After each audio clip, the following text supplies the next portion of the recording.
नमस्कार, मी प्रभारी सरपंच ग्रामपंचायत भाटणवाडी।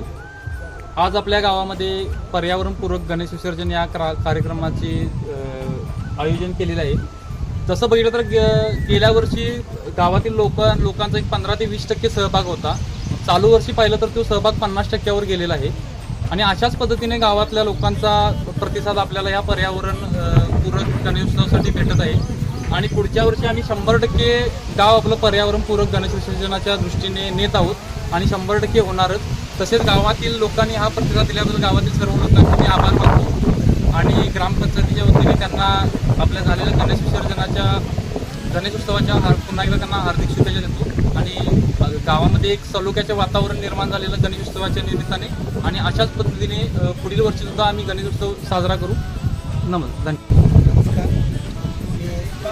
बाबासाहेब ग्रामपंचायत भाटणवाडी यांच्या वतीने सालाबादप्रमाणे याही वर्षी गणपती मूर्ती दान करण्याचा उपक्रम राबवलेला आहे आणि त्याच्या पाठीमागच्या वर्षापेक्षा यावर्षी आम्हाला चांगला प्रतिसाद मिळालेला आहे। ग्रामपंचायतीच्या वतीने दरवर्षी हा उपक्रम राबवला जातो। नागरिकांच्या मध्ये जनजागृती केली जाते की नदीमध्ये मूर्तीचं दान करून प्रदूषण करण्यापेक्षा मूर्ती दान करून ती कृत्रिम तलावामध्ये आपण विसर्जित करतो, जेणेकरून पाण्यामध्ये प्रदूषण होणार नाही आणि स्वच्छ नदी हा जो उपक्रम आहे, स्वच्छ नदी स्वच्छ पाणी हा शासनाचा उपक्रम आहे। त्याच्यामध्ये भाटणवाडी ग्रामपंचायतीचं योगदान हे खारीचा वाट्यासारखा राहील।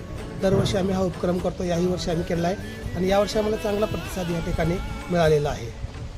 आमच्या भाटणवाडी ग्रामपंचायतीचे सरपंच अजिंक्य भोसले, ग्रामपंचायतीचे क्लार्क या ठिकाणी जयसिंग परेड, त्यानंतर विनू लोखंडे, ग्रामपंचायतीचे सर्व सदस्य, त्यानंतर ग्रामपंचायतीचे पोलीस पाटील सौ प्रतीक्षा कश्यप आणि सर्व नागरिक पदाधिकारी यांनी यासाठी मेहनत घेतलेली आहे आणि आम्हाला चांगला प्रतिसाद मिळालेला आहे यावर्षी।